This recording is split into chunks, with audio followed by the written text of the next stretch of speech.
Hey, good day, everybody. Welcome back to our Chavruta sessions live from Jerusalem with Rabbi Chaim Goldberg of the Noahide World Center. We've missed him the last few weeks due to the high holidays, so I look forward to hearing what he's got to share with us today. I'm sure it'll be exciting. Shalom, Rabbi. We hope you've had a wonderful time in Jerusalem over the high holidays. And how is everybody doing with the release of the hostages? I hear there's been another breach of the peace agreement with Hamas. So I'm not. It's got the world's head spinning for sure. Plus, Rabbi, I got to chat with you about a couple things. There's one Polish fellow who sent you an email who wants to translate the Brit Shalom book into Polish, and he's asking me for permission. I said I would bounce it off you. He sent you an email the other day, hasn't got any response. I told him you're very busy. Also, I've got to connect with Rabbi Schulman, and so we need to make sure we line something up with that. So I know you've been very busy, but it's a joy to be with you today. I'm going to turn the class over to you, Rabbi, and we'll go from there. Okay, so first of all, good afternoon, good evening, good morning, depends. Everyone with his places at the world. I missed you all. I missed you all, and it's good to see you. Can you hear me fine? Everything is fine. Can you hear me fine? See me good? No, it's a good camera, right? Fair enough. So let's start first of all with the first 2 points that you mentioned. It is in the last few weeks. It was really very, very busy days. But we need to organize those 2 points that you mentioned. He already translated everything to Polish. He translated it already, and we need to organize this as a book, an ebook, a book that we can spread over. So this is something that we need to do. And with Rabbi Schulman, I wanted to ask Rabbi Yehuda Cohen that he will take responsible on this mission. Basically, I want to do with Rabbi Schulman another 3 weeks or something like that, 3 or 4 weeks, to do a session that he will, Rabbi Yehuda will be like a podcast, that he will ask the questions and we will answer. I don't care that we will do everything up front, so he will know. We will know both the questions, we will know things, and but we will speak about everything, and then also the audience will be able to speak or to ask questions. I think it's important that people will see that rabbis, even though some of them are thinking a bit differently regarding the exact way how to behave as a Noahide, but first of all, we still respect one each other. We do understand that there are differences in the Hebrew tradition.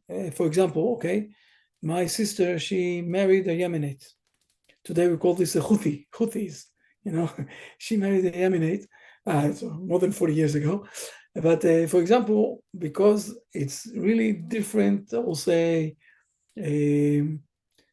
there are few costumes that we're doing really different. So there are things on Passover that they are eating, and for me, it's forbidden. Okay, and one day I remember when my kids were young, and we went to visit them on Shabbat, on the Shabbat of the holiday, and they took out rice, for example. For me, it's forbidden. For them, it's they are allowed to eat it. And my son was only 5 or 4 years old, and he started to cry, "You hate me, father and mother, you hate me, you're not giving me to eat from those good things." And she was so, she really apologized that she took them out from me, in front of all of us. So we need to understand, when we are still Jews, all of us, even though there are things that we really in a different line of behavior, we'll call it like that, but it's okay. And I think that it's a time that also on the Noahide, you will know that, and you will understand that there are a few ways, and this is one of the things that we're going to do with Rabbi Shulman. I want to say a few words about the hostages that came back. And basically, I want to teach tonight the principle, the idea of what happened here. Okay? And what I'm going to share tonight is something that, things that I know from the inside of even the evangelist, I will say, people that are related with the government in the United States. Okay, when Trump came inside to his position. So the first thing, I don't know if you remember that, he started to say that he's asking us to open the gates of Gehenna on Gaza. I don't know if you remember that, but he said it more than once. And he said that he's allowing the Hebrew nation to open the gates of Gehenna. The Gaza people, those who want to escape, they can go to another country, but they don't need to interfere with this. And lately, especially in the beginning of September, he was really annoyed, Trump, that the Hebrew nation is not doing it. And we didn't do that. We didn't do that. We were all the time, I will say it's not the right word, afraid, but we were all the time with a lot of hesitation because we didn't want to. You showed restraint. Restraint. Harm the hostages. And Trump didn't understand that. Not him, not his government. They all stopped. I will say they finished all the patience to Israel, more or less in the beginning of September. And they said to us, and I'm saying things that I know from the inside, okay? I know that it's on the internet, but I'm saying things that, with Marco Rubio and others that spoke with never mind now how I know it, but I'm saying things that were discussions that was there. And in the week before Rosh Hashanah, okay, we're speaking about 3 weeks ago, they said, enough is enough. I think also Trump said it once. Enough is enough. That's it. You don't want to destroy Gaza? Fair enough. That's it. Give up. And suddenly, I can explain also what happened. They realized that for us, the hostages is something very, I will say, essential. And we don't want to not to kill them and not to forget them, not to put them aside. We want them back. It's very important for us to have them back. And when Trump understood that with Ron Dermer and with the Prime Minister Netanyahu, this is why they build up all those 20 points, okay, of stopping the war. And the beginning of everything is, first of all, give back the hostages. And it's the first time that Hamas agreed to give the hostages back without the IDF withdrawing from Gaza. Now, what I want to explain tonight is what really happened here. What exactly is happening here? Why the Hebrew nation is behaving in this way? What are we gaining? And why so many, I will say, countries around the world having difficulties accepting our behavior? Okay. And for that, we need to go a bit to something that I already taught once, but I want to do it again. It's always good also to remember the fundamental issues. And from there, we will move also to another stage, okay? So we're going to speak about 2 points.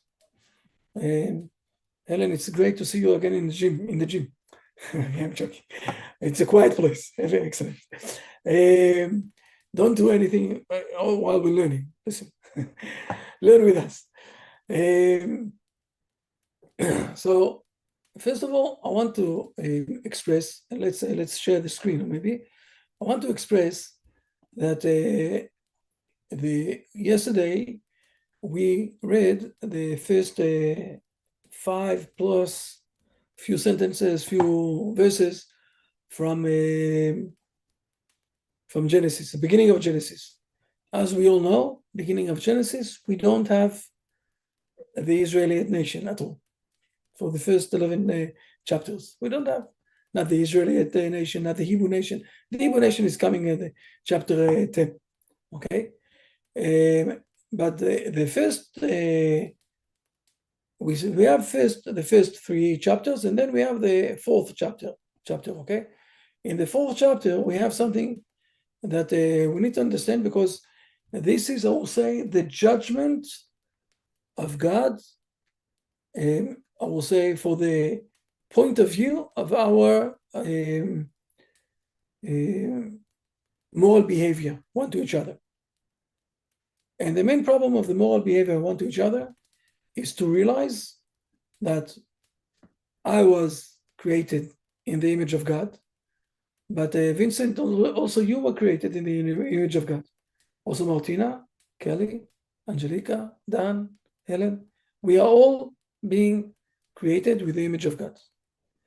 And when we're starting to realize that, I don't want to harm anyone who is in the image of God. If I'm harming him, basically, I'm doing some sort of a damage to the image of God. And the most highest level of what we're not allowed to do is to kill one each other. Okay? Until here, everything is fine. But let's go to the first chapter after we went out, after Adam and Eve. By the way, Adam, Eve, Cain, Abel, and the twins, the twin of Cain and the two twins of Abel. 7 people went out from the Garden of Eden. Okay? And we all know the story in chapter 4. We all know the story. The story in chapter 4 is really a hard story where after we have Cain and Abel, okay? And we learned it in a very profound way. While both of them bringing, okay? Then maybe if you will read it until verse 7. Let's start with this until verse 7. Verse 3 to 7, okay, and we're in Genesis chapter 4. Now it came to pass at the end of days that Cain brought of the fruit of the soil an offering to the Lord.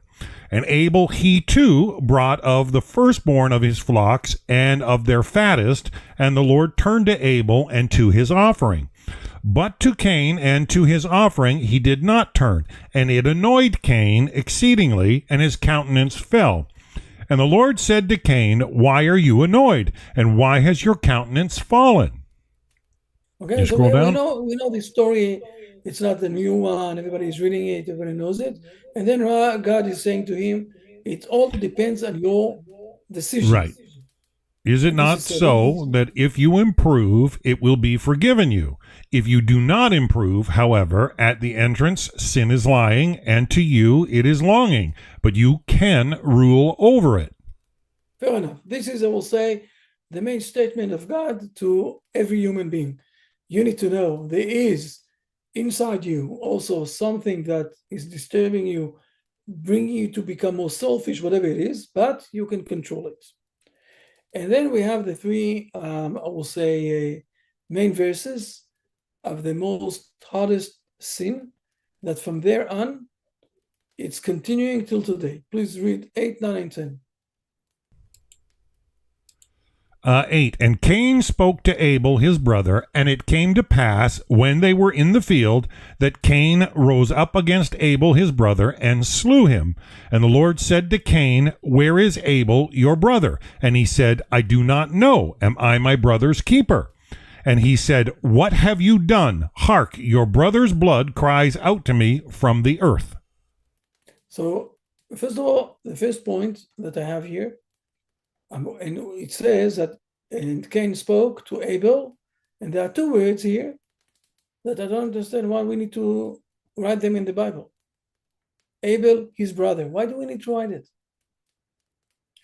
We know that Abel is his brother. There are only 7 people in this world, okay? The father and mother, and also the 2 kids, okay, that are written down. And we know, according to our tradition, that there are also twins with him, but we know that it's his brother. The Torah is starting to say to us to remember that everyone that we want to harm, never mind from what country he is in some sort of a way a brotherhood with me. Okay? And when Cain is killing him, not only that he killed him, then after that when God spoke with him and asked him, where is your brother? He also denied. He had a denial, I don't know. Do I need to keep an eye on him? I'm my brother's keeper? This is what he said to God. And from now on, until the end of history, this is the main problem that we have. We have the brotherhood problem, where people are willing to kill others, even if they are their brothers. And we can see this along all of the Genesis book, until one day. I will show now, I will say it by heart because we said it already once, and if you want, I can say where it is, okay, more or less.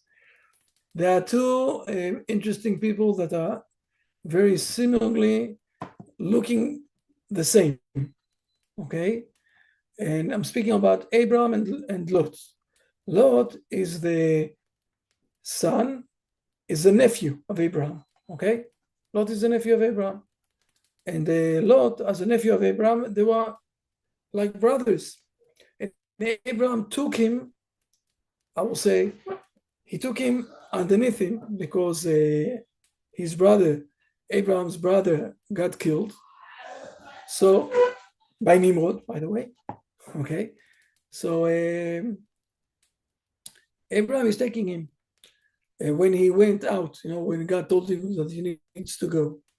And Lot is a very nice nephew, but then something is happening. Now I want to read something in chapter 13, please. Okay, here it is.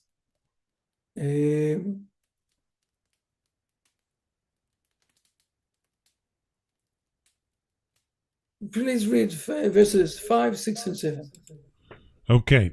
In Genesis chapter 13. And also Lot, who went with Abram, had flocks and cattle and tents, and the land did not bear them to dwell together, for their possessions were many, and they could not dwell together. And there was a quarrel between the herdsmen of Abraham's cattle and between the herdsmen of Lot's cattle, and the Canaanites and the Perizzites were then dwelling in the land. And Abram said to Lot, please let there be no quarrel between me and between you and between my herdsmen and between your herdsmen, for we are kinsmen. Kinsmen is not the meaning of this in Hebrew. We are brothers. Okay? We are brothers. And Abraham knows that this is the beginning of a fight, that if they won't get separated, it might be that Abraham will kill Lot or Lot will kill Abraham. So he says, the solution, let's separate one from each other. Okay. After that, we remember, all of us, that when Lot was captured with a big fight, a big war between the 4 and the 5, Abraham went and saved him. Fair enough. But this is already after they got separated. It's very easy to love someone that is very far from you. It's much more harder to love someone that is your neighbor. Your neighbor, he's really annoying me. But someone that is very far away is far away. Fair enough. But we'll continue on. The next generation is the 2 kids of Abraham. We have Isaac, we have Ishmael. And what exactly Ishmael is doing? Trying to kill Isaac. Remember the verse about this? It's a very simple verse. Let me see if I will find it straight ahead. I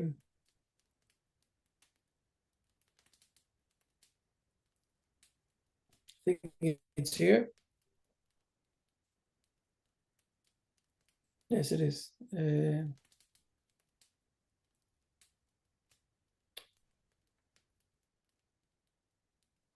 No, one before. Sorry.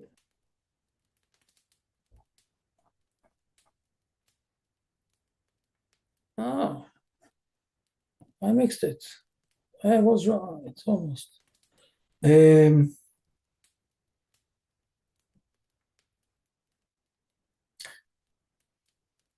Please read verse number 9. Verse 9, and this is Genesis 21. And Sarah saw the son of Hagar the Egyptian, whom she had borne to Abraham, making merry. Making merry, Rashi is explaining. He wanted to kill. You know what? Let's read Rashi for a moment. Yeah, she's ridiculing. Let's read Rashi for a moment for this one. This one is good. It's reminding us what's happening today. I want to remind us all, Ishmael is the Arabs, yes? And Isaac is for the Hebrew people. Okay, making merry, an expression of idolatry, as it is said in Exodus 32:6, and they rose up to make merry. Another explanation, an expression of illicit sexual relations, as it is said in 39:17, to mock me. Another explanation, an expression of murder, as it is said in 2 Samuel 2:14, let the boys get up now and sport before us. And now, okay, let's read verse number 10. And Sarah said to Abraham, drive out this handmaid and her son, for the son of this handmaid shall not inherit with my son, with Isaac. Read this, please. Rashi says, from Sarah's reply, for the son of this handmaid shall not inherit with my son. You learn that he would quarrel with Isaac regarding the inheritance and say, I am the firstborn and should take 2 portions. And they would go out to the field and he would take his bow and shoot arrows at him, as it is said in Proverbs 26:18, like one who wearies himself shooting firebrands, etc., and says, am I not joking? I will say it like that. In those days, it was shouting the bows, right? Today, you're shooting missiles from Iran, from Iraq, shooting missiles and saying, I'm joking, I'm not really trying to, okay? But we see again, brothers trying to fight. I will continue on. We all know with Isaac and Jacob, it was the same. We all know that also it was the same with Joseph and Judah.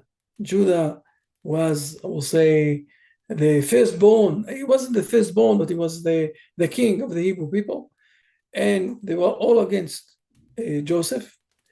And they threw him to the pillar, inside. And then they said to themselves, we don't need really to kill him. Let's sell him to the Egyptians. When can we close the Genesis?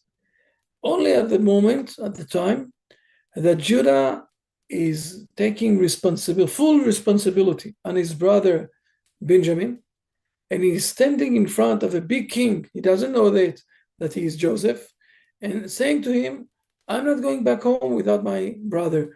And if you want that someone will stay here, I will stay instead of him. We call this a full responsibility.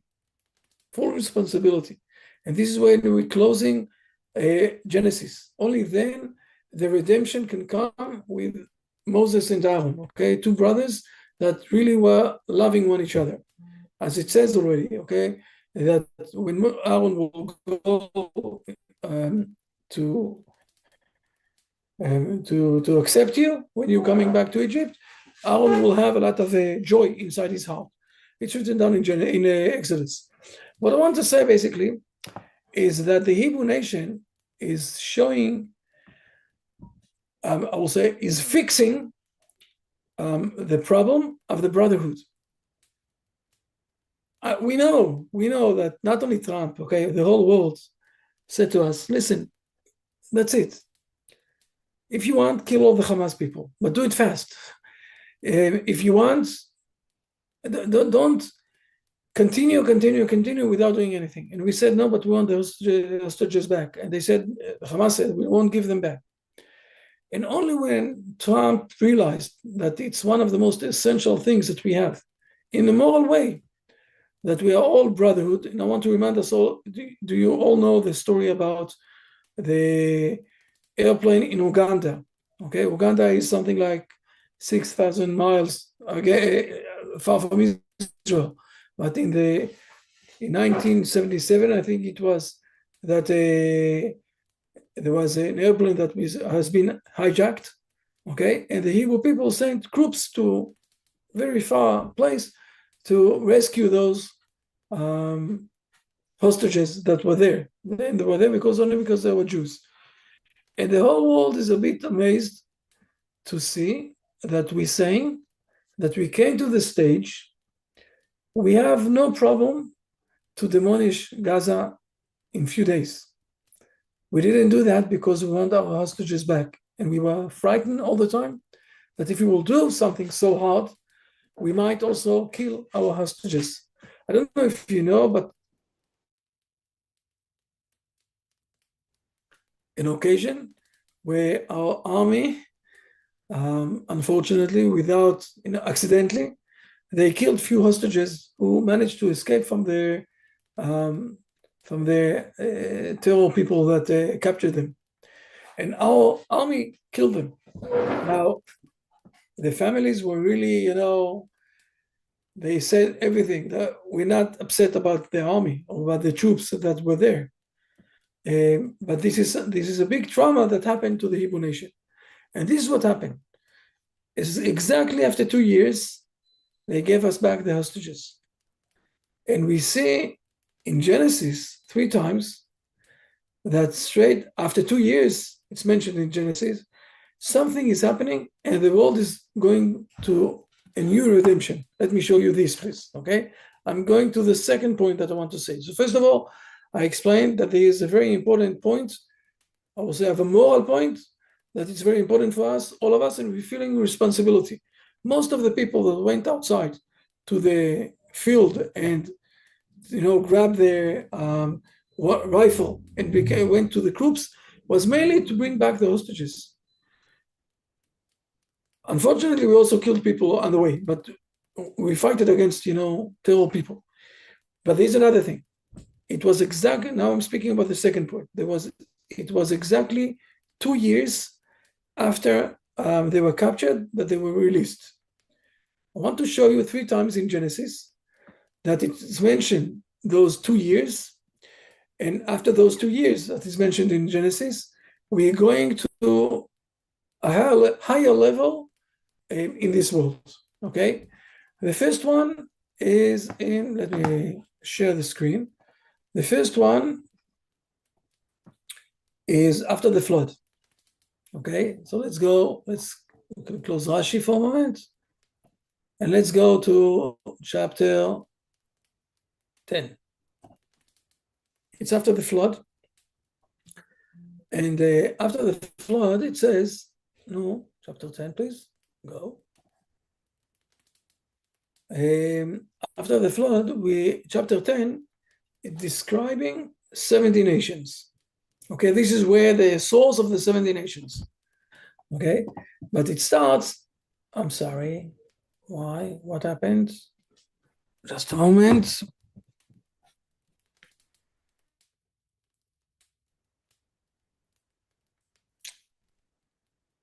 It will be fixed in a moment. Fine. Told you. Okay. Please read. Just a moment.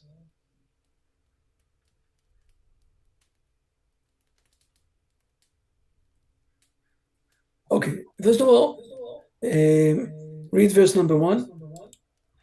Okay, Genesis chapter 10, verse 1. And these are the generations of the sons of Noah, Shem, Ham, and Japheth. The sons were born to them after the flood. Fine. Now we're speaking about the 70 nations, okay? I can't believe it. Just a moment. Just a moment.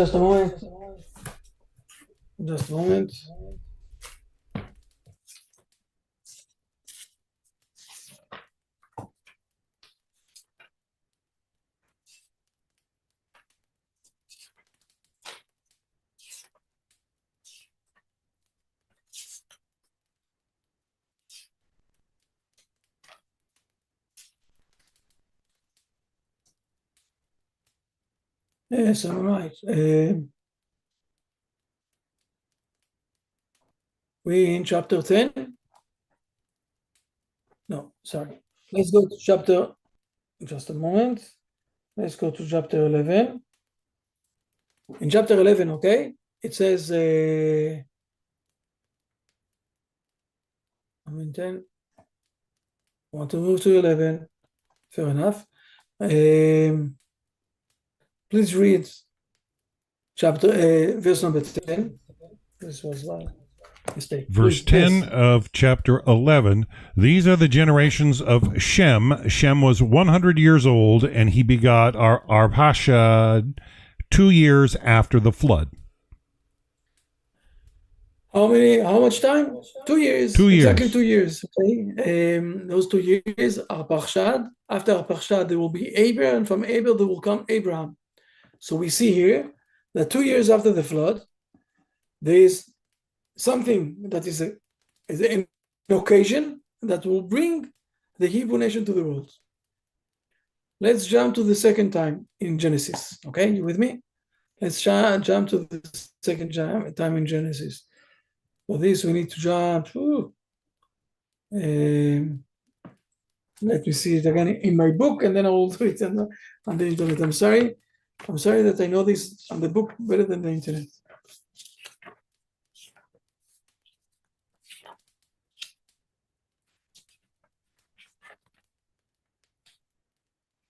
Okay, we need to go to chapter 41.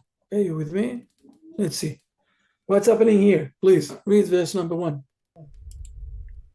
Okay, Genesis chapter 41. It came to pass at the end of 2 full years that Pharaoh was dreaming, and behold, he was standing by the Nile.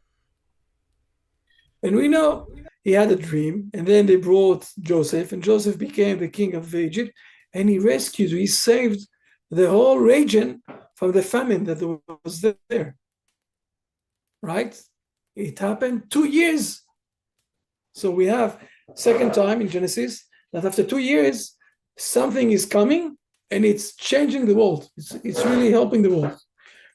Now, we know, I want to speak about the third time, okay? The third time is a bit more complicated, but I will say it in few words. I'm not going to prove what I'm going to say, but it is what I'm saying. No, just let me.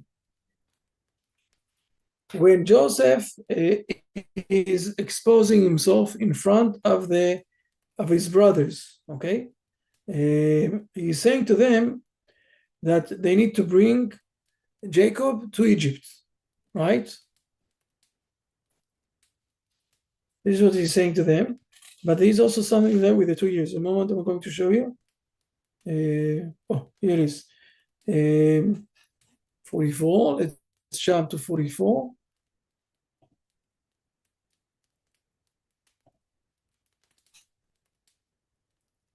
Sorry, 45. Another one. 45. Chapter 45. Okay. Joseph can't bear and stand and everything. You know what? Let's read the first.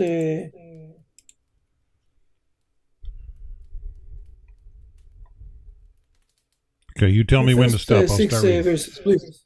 Now Joseph, this is chapter 45.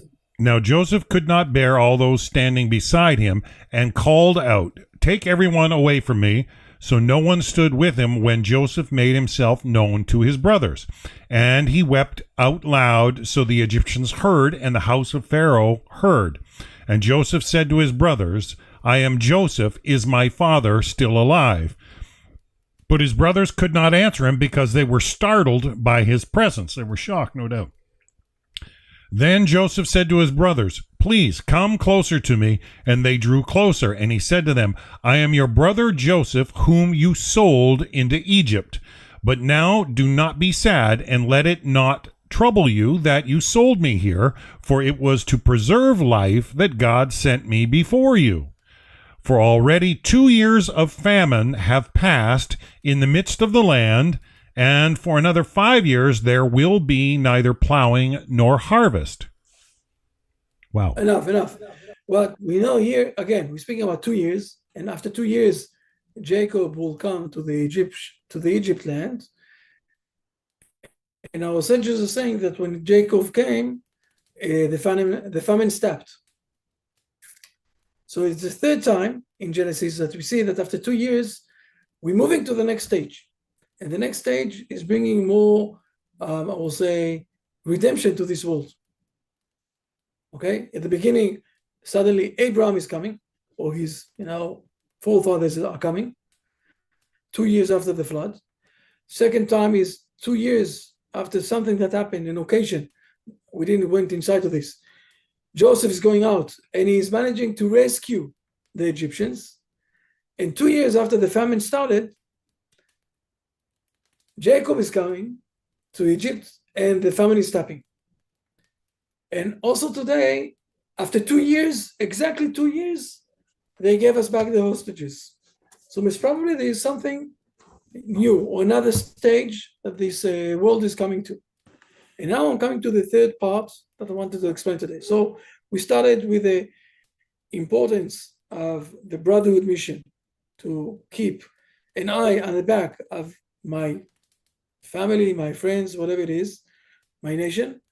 We continued with this 2 years issue that when it's finishing, the next step is coming. The next, I will say, yes, the next step is coming. And I want to say another thing. Always, always, always, when the world is coming to the next stage, the old stage is trying to hold it back and not to move to this stage. I will give an example with the Egyptians. We all know the old Egyptians. We all know them. Those old Egyptians, until today, part of the mathematics, all what we know about the stars, not all, but a lot of what we know about the stars, and also how to build up buildings, those are things that we studied from the Egyptians. And until today, the modern world, we're using, I will say, the fundamental principles that they taught us. Okay? And they were really great nation, a great culture that was here, a really great culture. And suddenly the Hebrew people came to in front of the Egyptians and said to them, we need to go out. And why do you need to go out? It's not that we want to destroy your economy. We want to bring to the world the words of God. What did the Egyptians did? You won't go out. They're not allowing us. They knew the Egyptians that when the Hebrew nation will go out from Egypt, the Egyptians will vanish. Do we have today the Egyptians that we had then? We don't. And this is why they were really against it. They did the best that we won't go out. Now I have also proofs with other stories, not also in the Bible, but I can explain something about the serpent in a different way that we know, and maybe it's something new that you can hear. I'm going to chapter 3. We all know that we don't understand chapter 3, okay? Because it's still in heaven. But there's something that we can understand, okay? It says here that the serpent was tuning, this is how you read it, okay? More than all the beasts of the fields. Right, Dan? What is the meaning of tuning? He was smart. He knew how to speak. He is some sort, I will say, of an animal, of a culture. Our sages are saying that he was standing with 2 legs, okay? And also knew how to speak. And also, not like the animals, he was behaving like a human being. But he wasn't with a connection of God, with God. And when he saw suddenly these men, Adam and Eve, who had connection with God, he was jealous. He did all of his best to do that they will fail. It's not the woman who is to be blamed. It's not Adam to be blamed. It's the serpent to be blamed. Okay, I can show you that for a moment. I'm not going inside too much of this story, but I can show you. This when God is asking. I'm jumping to the continuous of this chapter, and God is catching, Adam and Eve, and He's asking them, "Who told you that you are naked and you need to be afraid of me?" And and then you will see what's happening in a moment. when they heard, please read verse number 8. Verse 8, and they heard the voice of the Lord God going in the garden to the direction of the sun, and the man and his wife hid from before the Lord God in the midst of the trees of the garden. Fair enough. And now God is starting to speak with him, right? So he's saying to Adam, where are you? It's a very important question. And then Adam is answering. Please read verses 10 and 11.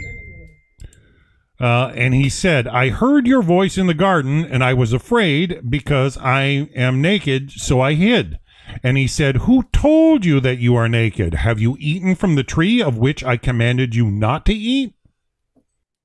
And now Adam is doing a very big mistake. And instead of taking responsibility on his behavior, he is blaming Eve, right? Let's read it for a moment. And man said, please, Dan.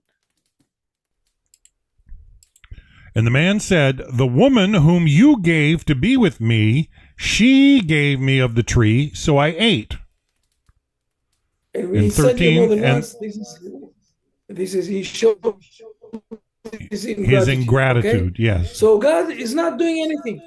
Yes, but God is not doing anything. So God now is going to the woman, right? So let's read verse number 13. Sorry, Rabbi, I'm getting many messages. And the Lord God said to the woman, what is this that you have done? And the woman said, the serpent enticed me, and I ate. The woman is doing the same thing. The woman is not taking responsibility, right? She's passing it on. Now, what do you think God's supposed to do? He's supposed to ask the serpent, right? But instead of asking the serpent, what exactly is he doing? What is he doing? He's starting to curse him. And the Lord God said to the serpent, because you have done this,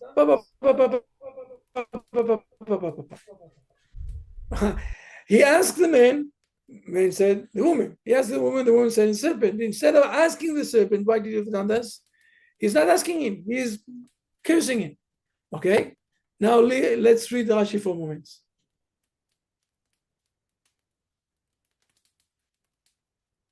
Done. Because you have done this. Okay, because you have done this, from here we learn that we may not intercede in favor of one who entices people to idolatry. For had he asked him, why did you do this? He could have answered, the words of the master and the words of the pupil whose words do we obey, i.e. Adam and Eve should have obeyed God rather than the serpent. Makes sense. So first of all, we understand here that the one that's supposed to be blamed is not the woman. It's not Adam. The one that's supposed to be blamed mainly, first of all, is the serpent. And God is not even discussing with him anything. He's punishing him. Again, I'm describing here something else. The serpent was some sort of a full culture that became here in this world, and suddenly, but it didn't have the connection with God, okay? And suddenly God is creating another man and saying, okay, I'm going to create man, and I'm going to give him also the soul, and he will have connection with me. And the serpent, this culture, is so against it, so it's doing the best, so Adam and Eve won't be able to fulfill the mission. I'm not explaining now the mission. I'm not explaining too much, but I'm just saying the principle is very simple. Whenever we're coming to the next stage, there is a lot of, from the first stage, we're trying to avoid from moving to the next stage. Because the meaning of the next stage is that we're going to get separated, I will call it, from the evil of the last stage. I'll give another example, okay? If I'm jumping a bit to the, if I'm jumping to the next parsha is with Noah, right? And this is where Noah is going inside to the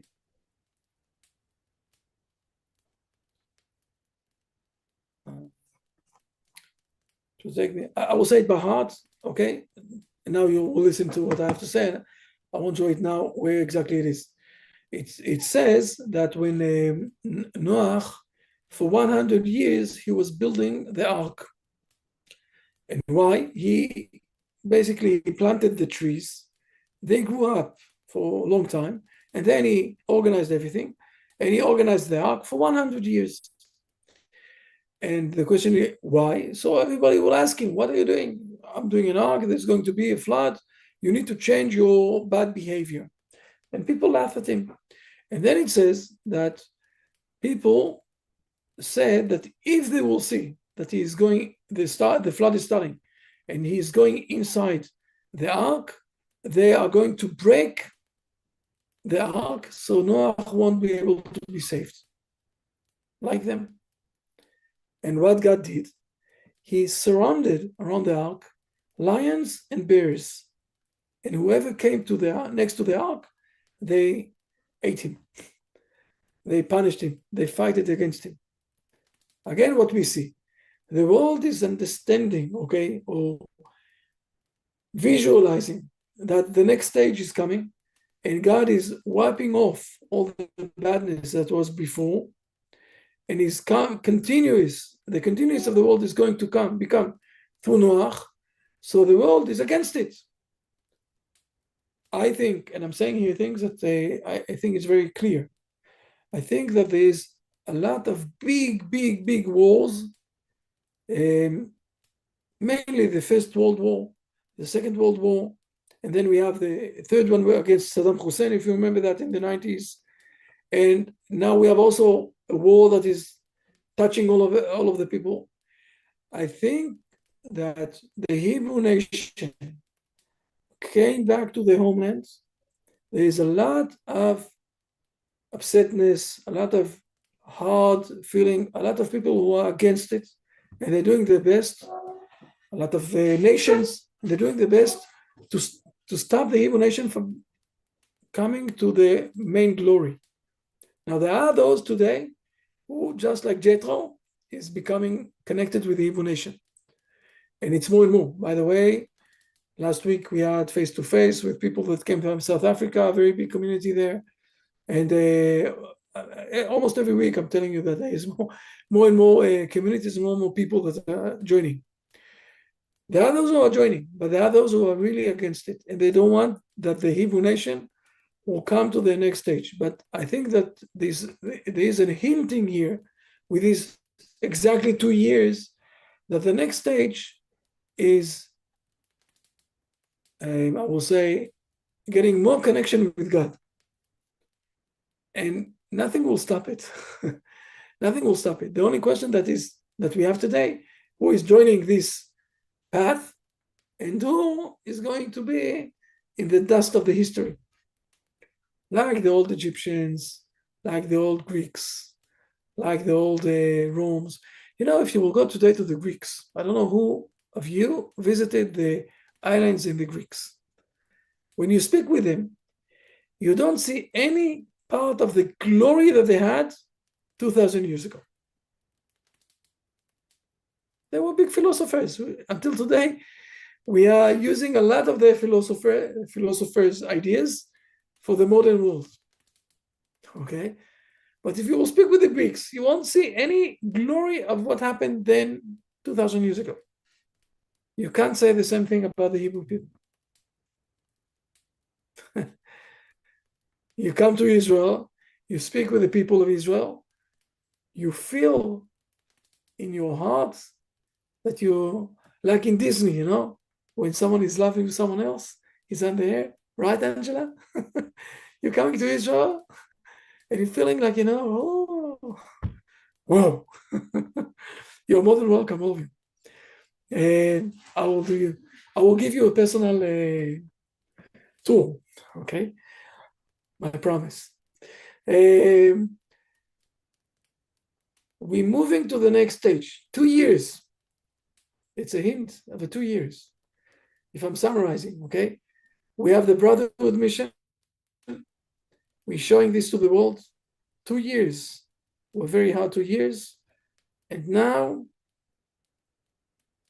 there are those who are against it. I'm not allowed to say this too much loud. Dan, close the mic for a moment. please?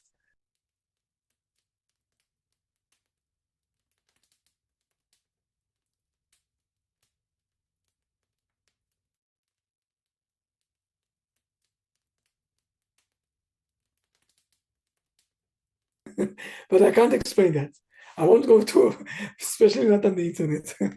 I don't want to start a big war with the allies of Israel today that are helping us. It's a big scandal. If I will say everything that I have to say with this, but fair enough. But we do have. Yep. People are so resistant to change, aren't they? Even if it's for the better, people like to stay in their rut rather than grow. Growth is not an easy thing. It's not. It's always challenging, but it's necessary.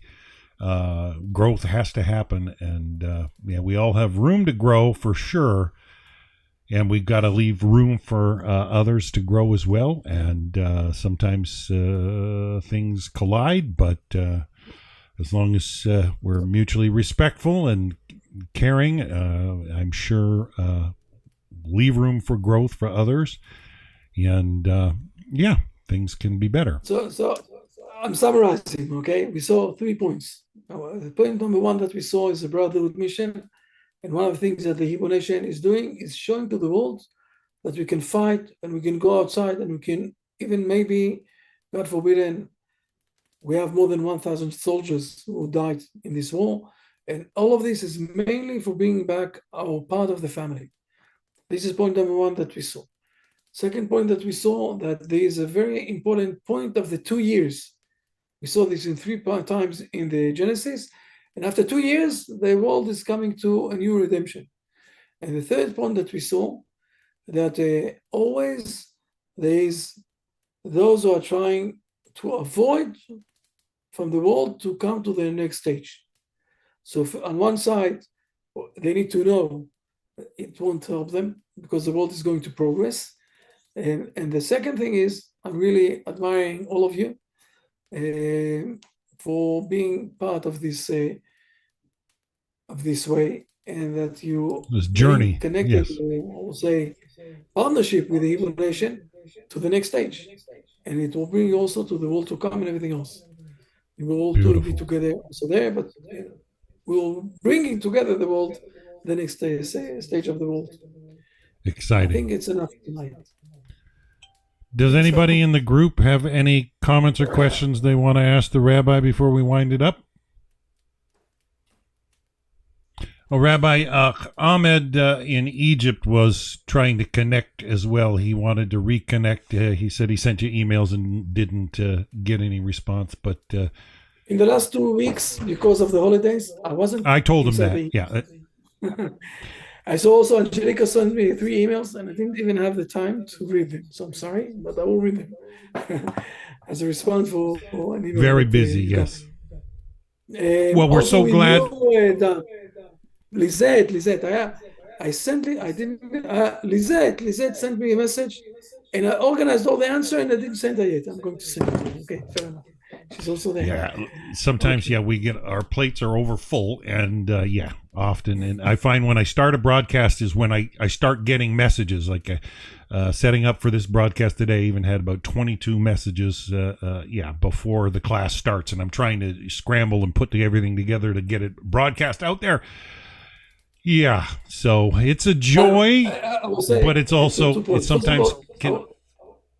Dan, if it's okay, I will say to you a few points, very important points. Okay, first of all, I will ask also Yuda to get connected, and we will organize the meeting with what's his name, with Rabbi Schulman.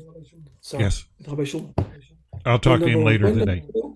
Next week, I have a big meeting somewhere else, and I won't be able to give a lesson. I'm sorry, but 2 weeks from now, Dan, I want to move to the what's the name of the platform of I want to go out from the Zoom. You want to go to Google Meet. Okay, you're going to have to provide a link. I've had many people contact me about the new link. Even Bart joined online today out there. Not in the class, but if you can, I will organize it. It will stay the And same I will link. do my best to send it to everybody I know that would come to the meeting. Sure. Exactly, but also to broadcast it. Yeah, as long as if I got the link, I can stream it. Yeah, for sure. So 2 weeks from today, we will be up on no longer on a Zoom platform. We'll be doing it via Google Play, I think it's called. I don't know what Google's platform's called. I've used it before. I'm sure it'll work as long as I can capture it on the screen. I can broadcast it. So I think it's working well, right, Angelica? The Google Meet is working well. Yeah, I've done it before. Change. It's change, but we're not going to resist it. We're going to use it to go forward. And yeah, Bezrat Hashem, the Torah keeps shining out of Jerusalem and to the rest of the world. And we pray for peace in Israel and for you and your family, Rabbi. And thank you for today's lesson. So on that note, shall we wind it down for today? Please.